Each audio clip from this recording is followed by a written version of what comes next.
We said, so did you say. You will not go to that mansion. Hearing the order from the mouth of his minister, Alfred turned red with anger and said, Don't forget, you are just a minister, and I am the only heir of my family. That's why it would be better if you avoid words of orders. Of course, I don't forget that. But why don't you understand that you should stay away from the shadow of that mansion too? You don't know, but the black shadows that grew up in this mansion have destroyed your whole family. Alfred grew up abroad since childhood. That's why he found the words of his minister absurd and misleading, and he insisted on going to the mansion. On this, his minister becomes furious and says, Remember my words. If you go to that mansion, you will not be able to come back alive. What is it like in that mansion? Poshampa. Poshampa, oh Poshampa. What happened inside the mansion? Stole $100 watch. Now, you will have to go to the jail. You will have to eat jail bread. We'll have to drink jail water. It is a matter of those times when only and only the mansion's coin used to work in Rosedale village. Although the whole country was slave, but this village was free on the power of its owner, Richard Shelby. That evening there was a lot of activity in the mansion because after months Richard was returning from abroad. Also there was a lot of discussion in the village that he is bringing something from England with which, without seeing the sun, time could be told. The train stopped at the station and the horse cart was ready outside.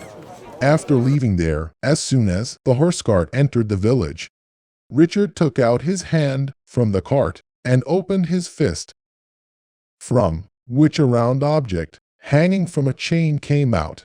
There was a watch, which Richard took to the mansion, hanging in his hand. The people of the village started following the cart to see the round thing, who were stopped at the gate of the mansion, and it was announced that tomorrow morning, from the first hour onwards, you all will be able to see that instrument, which tells the time. The people of the mansion also kept looking at the clock the whole night, and Richard, the owner, kept telling its speciality. And then the next morning, the clock was kept in the big hall of the mansion, and the room was closed so that the visitors could see it. And when a large crowd of people came to see the clock, the door was opened, but there was no clock there. Only then everyone saw that a boy stole the clock and ran out of the other door. Seeing the boys running, the guards also chased them. The boy had just gone to the garden that he was caught and took it to the owner. Where is the watch, kid? Get it out. Watch. What is that, sir? The same one you took from here. We don't know anything. We were in the garden. Telling lies. Now I will bring you to your senses. You keep calm, sir. We will get him to take out the watch. It is a watch of $100. It can shake the faith of a good person. The guard of the mansion broke on that child in such a way that he was like a criminal. They took him out of the mansion after beating him. Everyone was laughing and shouting, seeing him getting beaten up. He stole a watch of $100. Now you will have to go to jail. You will have to eat jail bread and he will have to die there. At that time, $100 meant to much more. Also, that watch was unique. The first watch of that village, which a child stole, and now he does not want to give it. His life was about to end, but still, he kept denying it. Richard was just about to save the boy when the owner of the mansion stopped him by holding his hand. The name of the family will be mixed in the soil, so whatever is happening, let it happen. With these words of horror, Richard retraced his steps and kept on ignoring the pained voice of that child, even with his eyes closed, until the death cries of the people who had turned into monsters did not end. They kept on shouting. The people of the mansion kept beating him, and the child began to take his last breath slowly. He stole a watch of $100. Now you will have to go to jail. You will have to eat jail bread and he will have to die there. Just for a watch? You knew everything. Why didn't you stop? If you don't listen to me, then where will your father listen to me? And anyway, by the time I reached, it was too late. Now you listen to me and go back. Not at all. If he is still there. So I will go to the mansion. Not for the will, but for atonement. Because I am not heartless like all of you. Heartless. Alfred, because of my mercy, you are alive today. And now you want to go to the mouth of death again. Yes, I want to go. And you will not stop. Saying this, Alfred crossed the threshold of his minister's house and started looking towards the mansion. The sky was about to burst into clouds, and the slow rain had also started. Minister also came after him and wanted to stop him, but by then Alfred had moved ahead, and now Minister also understood that he will not stop if he stops him. So he just folded his hands, looked at the mansion, and said, Poshampa, spare him. He is not the guilty. Here Alfred has reached the mansion, but now the mansion was not looking like a mansion, but a ruins. Pushing the door as he went inside.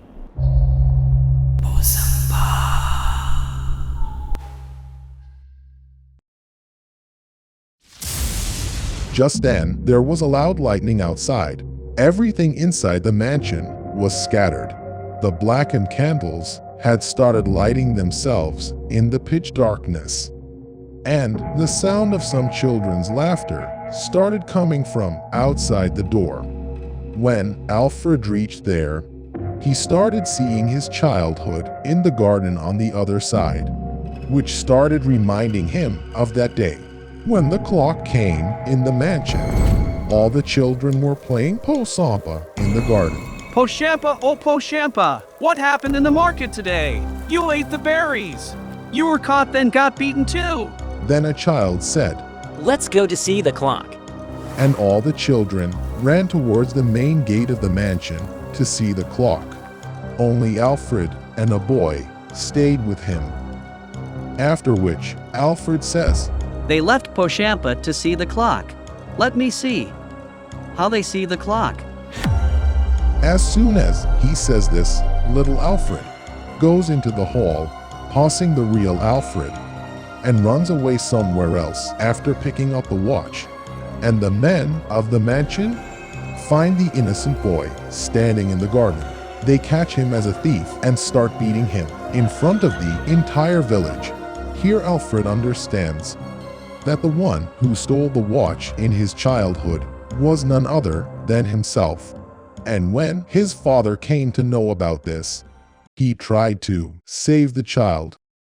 But his mother stopped, saying that to save a common child, he would make his own child a thief, that too in front of the whole village. This will reduce the trust of the people. And after thinking everything, Richard closes his eyes even without wanting to. But he did not know that the boy is not a common boy, but son of his minister. And by the time the minister returned from the city, it was too late.